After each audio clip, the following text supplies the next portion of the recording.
지난주에는 한인교계 목회자 청빙 무엇이 문제인가? 만약 예수라면은 청빙 받을 수 있을까 하는 그런 이슈가 기사에 실린 적이 있었습니다.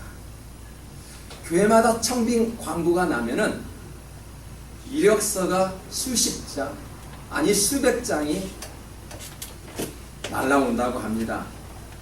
특히 대형교회의 담임 목사가 되려면 학력은 필수이고요. 경력 또한 스타 목사만 청빙하려 하는 것이 가장 큰 문제라고 합니다. 그러다 보니 목회자들의 이 마인드가 그런 CEO적인 그런 능력과 경험이 아주 중요하게 작용된다고 합니다. 그러다 보니 지금 공부하고 있는 신학생들 사이에는 공부보다는 그 자신의 스펙을 쌓기 위해서 노력하고 있다는 것이 가장 큰 문제라고 합니다. 교계 내에서 부흥의 의미가 왜곡된 결과입니다. 소위 성공이라는 것이 무엇입니까? 목회자들의 성공이 무엇입니까? 여러분이 바라보고 있는 그 교회의 성공이 무엇을 보고 성공이라고 말씀을 합니까? 그래서 심지어 많은 교회들은 그런 청빙을 이제는 영입 또는 채용이라는 단어를 사용하고 있는 것도 가슴 아픈 일입니다. 만약에 예수님께서 스펙과 경험이 없는 그런 예수님께서 오늘날 교회 리스트에 올라간다면 과연 우리 예수님은 오늘날 교회에 청빙될 수 있을까 하는 문제를 제기하는 그런 기사를 보고 많이 안타까웠습니다. 우리가 생각하고 있는 교회의 부흥이 무엇입니까? 교회의 부흥이 건물입니까? 아니면 교회의 부흥이 성도의 숫자라고 보고 계십니까? 만약 그렇게 보고 계신다면 그런 사람의 시각들이 이제는 달라져야 한다는 것입니다. 저는 지난 6월 달에 마삭도 교회를 방문해 보았습니다. 그 교회를 방문해 보니까 전체 성도들은 8명에 불과하였습니다. 얼마 후에 대한복 교회를 방문하였습니다. 그런데 그 농촌교회의 성도의 전체 수는 노인들만 10여 명이 모였을 것입니다. 여러분, 그 10여 명을 생각해 볼 때 저는 이런 생각을 해보았습니다. 한 명의 전도보다는 그 한 명의 전도를 하기보다 더 빠른 것이 있다면 한 분의 노인이 하늘나라에 가는 것이 더 빠르다는 생각을 가지고 왔습니다. 우리가 생각하는 그 숫자의 부흥이라면 그 마삭도에 있는 그 교회는 외롭게 떨어져 있는 섬마을이기에 더 이상 부흥은 없습니다. 이제 농촌교회는 젊은이들이 다 떠나 있어서 새로운 성도들보다는 죽는 노인들이 더 많이 있습니다. 우리가 생각하는 부흥이 그 섬마을에 그 농촌교회에 있을 리는 없습니다. 우리가 생각하는 그 부흥의 개념을 이제는 바꿔야 한다는 것입니다. 그럼에도 불구하고요, 그 노인들은 그리고 거기에서 섬기는 목회자들은 그 찬양의 열정, 기도의 열정을 가지고 하나님을 섬기는 모습을 보았습니다. 그 잔잔한 그 찬양의 소리가 파도 소리와 함께 들려지는 그 소리를 듣고 왔습니다.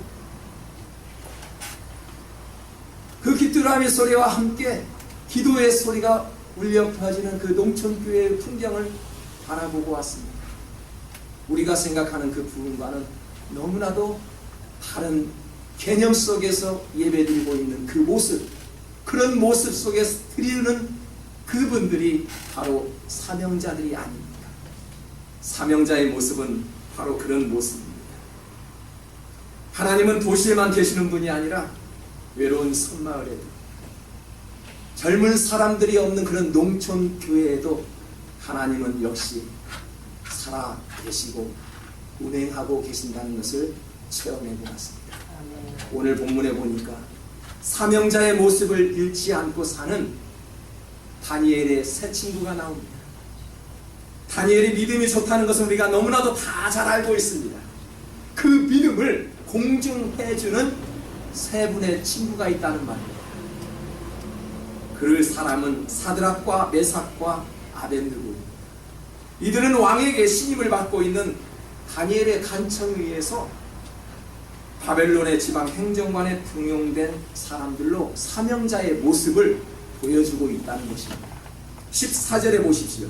느부갓네살이 그들에게 물어 이르되 사드락 메삭 아벤느고야, 너희가 내 신을 섬기지 아니하며 내가 세운 금신상에게 절하지 아니한다니 사실이냐? 라고 물었습니다. 다니엘의 세 친구들은 왕이 세운 금신상 앞에 절하지 않고 신앙의 정조를 지키다가 풀무불에 던져졌던 사람들입니다. 여기에서 우리에게 주고자 하는 교훈이 무엇입니까? 우리가 신앙생활을 할 때에도 진리가 아닌 것을 보고 아니다고 말할 수 있어야 한다는 것입니다. 느부갓네살은 두라 평지에 금으로 만든 금신상을 세워놓고 온갖 악기로 연주가 될 때 금신상 앞에 절하도록 명령하였습니다.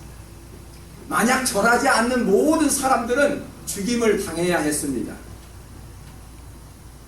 그런 왕의 명령에도 불구하고 다니엘의 이 세 친구는 금신상 앞에 절하지 않았습니다. 이러한 사실을 왕에게 고발되었고요, 왕은 다니엘 세 친구에게 진노하며 다시 한번 기회를 주고자 했습니다.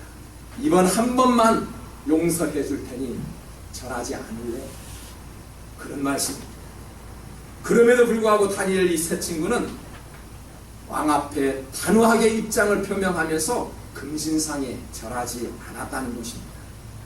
왜 다니엘의 세 친구가 불효론 같은 그런 명령에도 불구하고 금신상에 절하지 않았을까요? 절 한 번 하면 목숨을 구할 수 있고요, 그 값진 생명을 구할 수 있는데 말입니다. 아마도 출애굽기 20장 5절 말씀이 머릿속에 떠올랐을 것입니다. 나는 나 외에 다른 신들을 내게 두지 말고 그것들에게 절하지 말며 그것들을 섬기지 말고. 이 말씀이 순간적으로 떠올랐을 것입니다. 하나님의 말고는 다른 신이나 우상을 만들어 절하지 않겠다는 그런 신앙관을 가졌습니다. 이것이 다니엘 세 친구의 믿음이었습니다. 살아계신 하나님을 믿는 사명자의 모습이 바로 이것입니다. 오늘날 믿음의 사람들이 왜 우상을 섬기고 다른 신에게 절을 해야 합니까? 인간적인 탐욕을 버리지 못하고요, 거절할 줄 몰라 세상과 타협을 하고 있기 때문에 그렇습니다. 저는 한국에 머무는 동안 이런 질문을 많이 받아보았습니다. 왜 그런 길을 걸어가야 합니까? 무엇 때문에 그렇게 힘들게 살고 있습니까? 왜 고향을 떠났고 왜 사랑하는 가족들을 버리고 왜 그런 좁은 길을 걸어가야 합니까? 라는 질문을 받고 저는 한마디 짧게 대답하였습니다. 사명감이 없으면 이 길을 갈 수 없습니다. 사명감 때문에 저는 그 길을 선택했습니다라고 말했습니다. 사도 바울을 한번 생각해 보십시오. 사도 바울을 보니까요, 그렇게도 매를 맞고 감옥에 가고 어려운 환경과 역경이 왔을 때 사람들이 질문하였습니다. 왜 그 길을 가느냐고. 바울은 그렇게 대답했지요. 사명감 때문에 나는 이 길을 선택했다라고 담대히 말을 합니다. 여러분, 우리는 사명자의 길을 걸어갈 때 우리는 힘든 일도 있습니다. 모든 것을 잃기도 합니다. 그러나 한결같이 그러한 좁은 길을 걸어가는 사람들을 향해서 하나님은 손을 잡아주시고 언제나 승리케 해주셨습니다. 우리가 우리의 생각을 버리고 인간적인 욕심을 포기할 때 하나님의 백기를 들고 항복할 때 하나님께서 함께 하심을 믿으시기 바랍니다. 사명자의 길을 걸을 때 때로는 사람들로부터 미움을 받기도 하지요.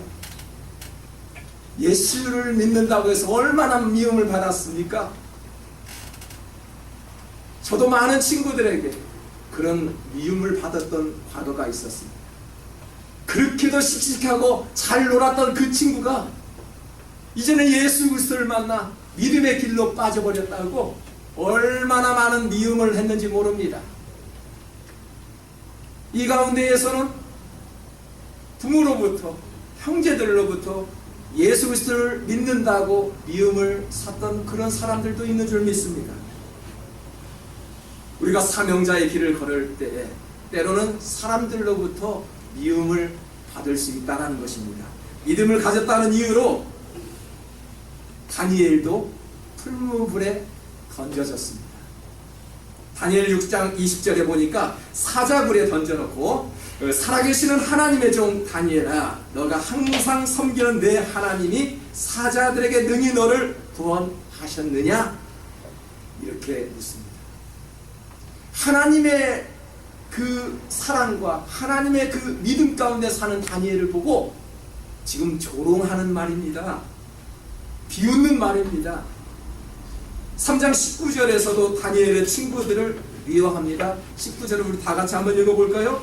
느부갓네살이 분이 가득하여 사드락과 메삭과 아벳느고를 향하여 얼굴빛을 바꾸고 명령하여 이르되 그 풀무불을 뜨겁게 하기를 평소보다 7배나 뜨겁게 하라.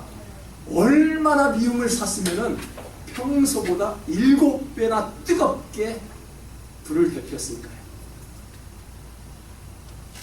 한번 생각해 보시기 바랍니다. 오죽했으면, 얼마나 미웠으면 평소보다 7배의 불을 데펴서 다니엘을 그 불 속에 던지기를 원했습니다. 여러분, 이처럼 사명자로 살아가게 되면은 세상으로부터 미움을 받을 수 있다는 것입니다. 전도왕의 꼬리표를 달고 있는 안광자 권사님이라는 분이 계시죠. 그 안광자 권사님의 간증을 들어보았습니다. 그분은 전도왕입니다. 전도를 아주 많이 하는 분으로서 어떤 분에게 노크를 하고 찾아갔습니다. 수도 없이 찾아갔다고 합니다.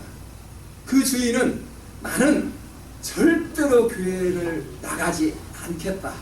그러니 이제는 우리 집에는 제발 오지 마십시오 라고 간절히 부탁을 했다. 그런데 그 안 권사님은 멈추지 않았습니다. 교회 나올 때까지 끝까지 그 집을 노크하였습니다. 어느 날 그 집주인은 물동이에 물을 부어서 그 권사님이 노크하고 있는 그 순간 위에서 옥상에서 물을 던져 부었다고 합니다. 여러분, 물을 부었던 그 사람이 교회에 나왔을까요? 안 나왔을까요?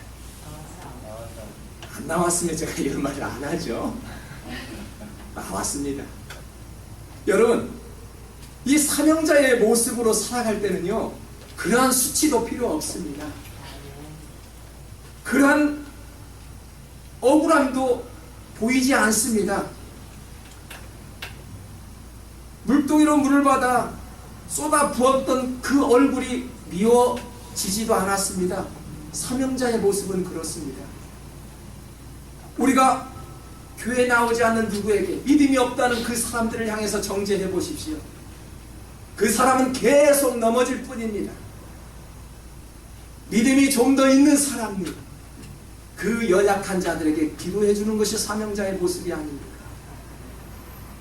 그래서 교회 안에서는 절대 정죄하지 말라고 합니다. 내가 믿음이 있다라고 자랑하지 말라고 합니다. 내가 믿음이 있다라면 옆에 있는 그 사람을 위해서 좀 더 기도해 주고 섬겨 주라고 말씀을 합니다.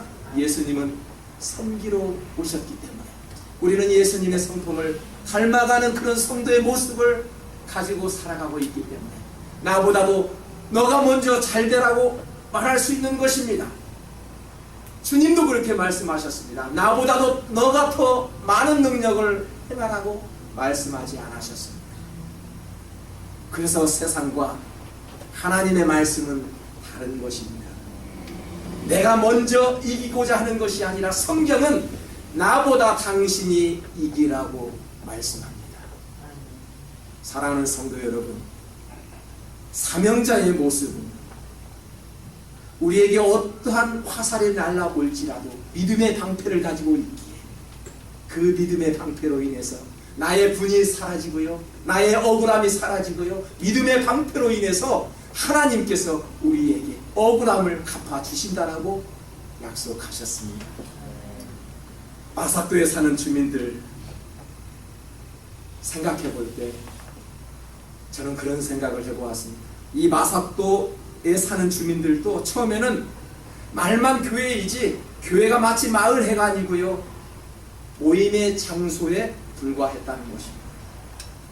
새로운 목회자가 오면은 우리 교회 안 나갈 테니까 당신 이 섬에 제발 좀 들어오지 마 라고 말씀했다고 합니다.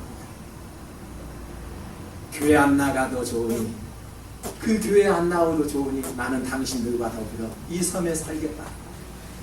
어느 목회자는 들어가 지금도 열심히 하나님 말씀을 전하고 있습니다. 그렇게 말했던 그 마을 사람들이 이제는 변화가 되고요, 이제는 함께 어울리고요, 함께 교제를 나누고요, 성경을 보고 찬송을 하는 모습을 저는 보고 왔습니다. 사명자란 사람들로부터 미움을 사고요, 수모를 겪는 것은 너무나도 당연한 일이라는 것입니다. 그런 미움과 수모가 없이 하나님의 미랄이 땅에 떨어지지 않고 어떻게 생명을 살릴 수 있다는 말. 내가 죽지 않고 가족을 살릴 수 있습니까? 내가 죽지 않고 형제를 살릴 수 있습니까? 이 교회가 죽지 않고 LA 땅을 변화시킨다고요? 미국을 위해서 기도한다고요? 내가 헌신하고 나의 시간을 드리고 나의 모든 것을 바쳐 드릴 때 나의 이웃이 변화된다는 사실입니다. 우리가 편안하게 신앙생활을 하고자 한다면 자신의 영혼을 죽이는 것과 같습니다. 또 한 번 제가 비유를 합니다. 하나님의 일은 무식하게 해야 한다고. 저는 참 그 말을 좋아합니다. 우리가 생각하는 그 무식함이 아니라 하나님의 일을 할 때는 인정사정 가릴 거 없이 해야 된다는 것입니다. 우리의 사고를 먼저 앞에 두고 하나님의 일을 절대 하지 못합니다. 나의 생각과 모든 것을 던져버리고요, 주여 말씀하십시오, 부르셨나이까 라고 행동할 때 그게 바로 사명자의 모습이라는 것입니다. 다니엘의 세 친구를 보니까 맹렬히 타는 풀무 가운데 떨어졌으나 죽지 않았습니다. 30절을 한번 보십시오. 왕이 드디어 사드락과 메삭과 아벳느고를 바벨론 지방에서 높이니라. 이 세 친구를 왕이 높였대요. 믿음을 가진 자를 다 죽였던 그 왕이 이제는 이 세 친구를 높였다는 말입니다. 하나님을 찬양합니다. 하나님을 열심히 섬기다 보면은요, 하나님께서 높여주신다는 것을 느껴지지요. 하나님을 열심히 섬기다 보니까 나를 그렇게 멸시하고 핍박했던 사람이 이제 하나님을 찬양하게 된다는 사실입니다. 오늘 다니엘서도 역시 마찬가지예요. 느부갓네살은 그 다니엘을 그리고 세 친구를 멸시하고 미워했던 그런 사람이었지만은 이 믿음의 친구들을 보고 이제 느부갓네살 왕도 하나님을 찬양하고 높였다는 것입니다. 이것이 선교요, 진정한 부흥이 아니겠습니까? 요즘 기독교인들의 숫자가 점점 줄어든다고 합니다. 그래서 각 교회들은 긴장을 한다고 합니다. 기도 시간이 줄어들었고요, 찬양과 예배의 열정이 식어지고 있다는 것을 느끼게 합니다. 이유는 간단하지요. 과거에는 어려운 시기에 기도하지 않을 수가 없었습니다. 이제는 좀 편안하고 먹고 살만하니까 경제적인 성장이 우리 가정에도 사회에도 나라에도 찾아왔기에 이제 어려움이 없습니다. 기도의 문이 닫히기 시작한 것입니다. 이제는 그러한 이유 때문에 우리의 마음과 생각이 하나님으로부터 지배받는 것이 아니라 세상적인 모든 것들이 나의 생각과 마음을 지배하기 때문에 그렇습니다. 그러나 생각해 보십시오. 주시는 자, 취하시는 자 여호와심을 믿으시기 바랍니다. 2장 20절에서 보니까 다니엘이 말하여 이르되 영원부터 영원까지 하나님의 이름을 찬송할 것은 지혜와 능력이 그에게 있음이로다 라고 고백했습니다. 사명자는 하나님을 전적으로 의지하고 인정한다는 것이지, 이런 사명자에게는 반드시 보상이 따른다는 것입니다. 우리가 하나님의 일을 할 때는 대가를 바라면서 하나님을 섬깁니까? 그런 분은 안 계시는 줄 믿습니다. 우리는 우리의 생각이 아니라 할지라도 하나님께서는 이미 보상해 주신다라고 약속을 했지요.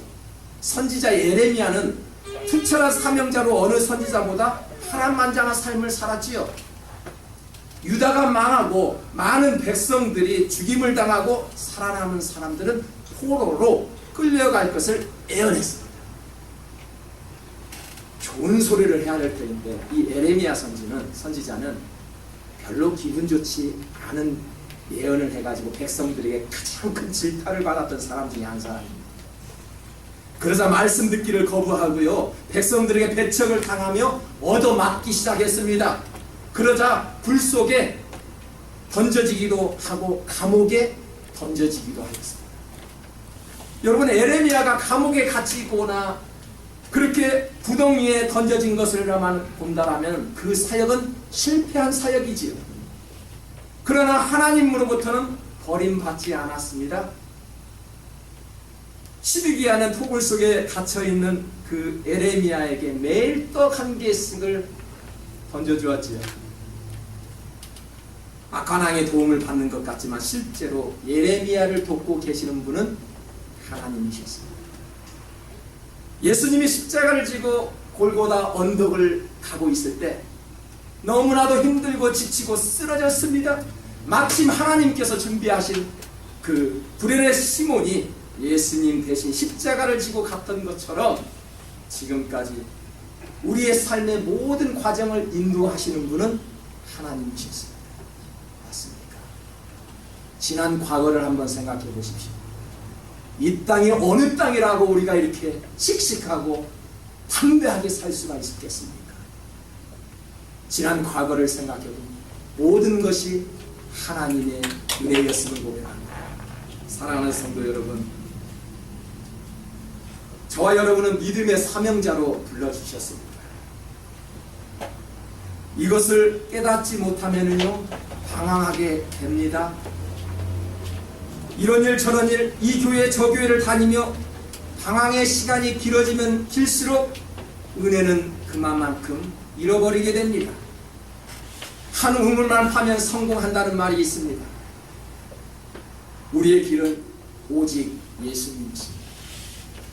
하나님이 주신 그 사명을 다하는 그날까지 우리의 생명을 주님께서는 보존해 주실 것입니다. 오늘 다니엘의 친구들이 하나님께 모든 것을 맡기며 사명에 충성을 다할 때 하나님께서 다니엘 그리고 다니엘의 세 친구들을 지키고 보호해 주셨습니다. 사랑하는 성도 여러분, 한 주간을 살면서도요 사명자의 길을 잃어버리지 마시고 하나님께서 나와 반드시 함께 해주신다는 그 약속을 믿고 하나님이 주신 그 사명의 길을 걷는데 포기하지 않는 그런 삶을 살아가는 우리 선한 믿음교회 성도들 모두가 될 수 있기를 주님의 이름으로 축복합니다. 하나님